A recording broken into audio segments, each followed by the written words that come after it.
So we're mending this hole in the wrap. I've already started to put some threads in here, and even with perhaps 20 threads in, it's already starting to give us some structure compared to these open areas. So I'm going to show you the techniques that I'm using. So I've got my thread and my needle, and for this white section here, this is mostly weft face cloth, and so I'm copying what's already happening roughly by just trying to pick up the blue areas. So you can see all the, let me just read through my needle. You can see all the little blue dots of warp that are pinning this white weft down. And so all I'm doing is trying to pick those up with my needle, sort of floating the needle across the surface of the cloth, and it naturally grabs a few, and then I can push it through. And this way we won't end up with a stripe of weft on the other side, because the corresponding side to this will be like this. And so it's all going to blend in a bit better if we keep this weft thread floating more over this side. Now, when I get to this open area, I'm changing tactic completely.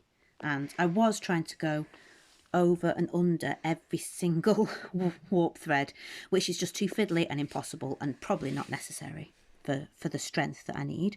So what I've been doing is sticking my finger to open these warp threads out, because there's actually lots of them sat on top of each other here. And then trying to get perhaps maybe 2 or 3, just picking them up with my needle and going over, under, and where I can, trying to alternate so that I'm picking up different threads each time. And that's worked really well, just to help stop this cloth from spreading. So I can put pressure underneath there, and it's already not moving. So by the time we've put plenty more threads in, that's going to be really secure. So yeah, so just a case of over, under, all across this.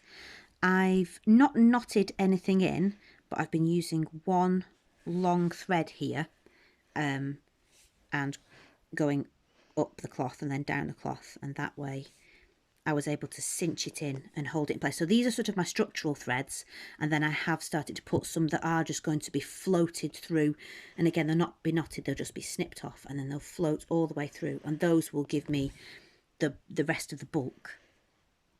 And this way I'm not going to get any tight spots, I'm not going to get any areas that that are going to be pulled on, but they're also going to hold together properly. The only way that these floated threads would come out is if you sat there and pulled them out, which is the same for all cloth. You could sit and pull any of these threads out, so they're not going to move of their own accord. And I'll just show you when I get to this side. So these, I've been batting these down to squash them together, just like you would when you were weaving. You'd bat them in, and then when I get, oops, that's an old one. Yeah, so picking up these little threads on this side.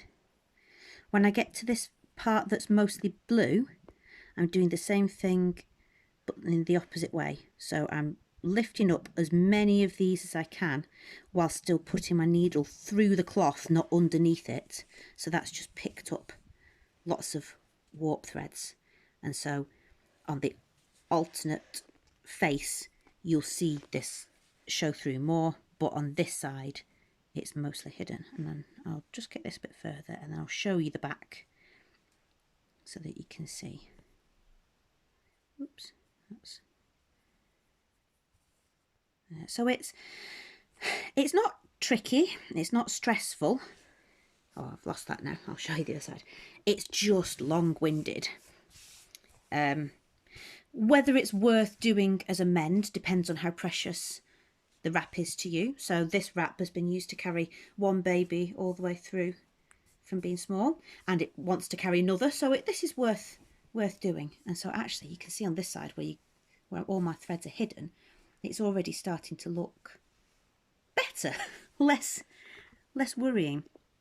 You can tell straight away that you can see where I've done that that stronger mend, you can see the threads more obviously, whereas they are pretty much hidden in these other areas, even though the thread is a completely different colour and a different width, and I'm not even following the pattern, I'm just sort of roughly threading them in. So hopefully by the time I show you next, I will have continued this all the way along just to close up the immediate hole so that I can't put my finger through any of the cloth.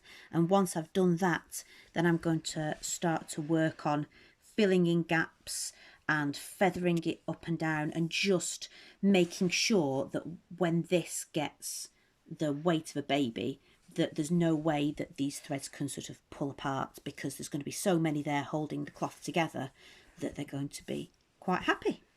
Okay, and thank you to my cameraman Rolf for being very patient and doing this for me. Yeah, so see you next time.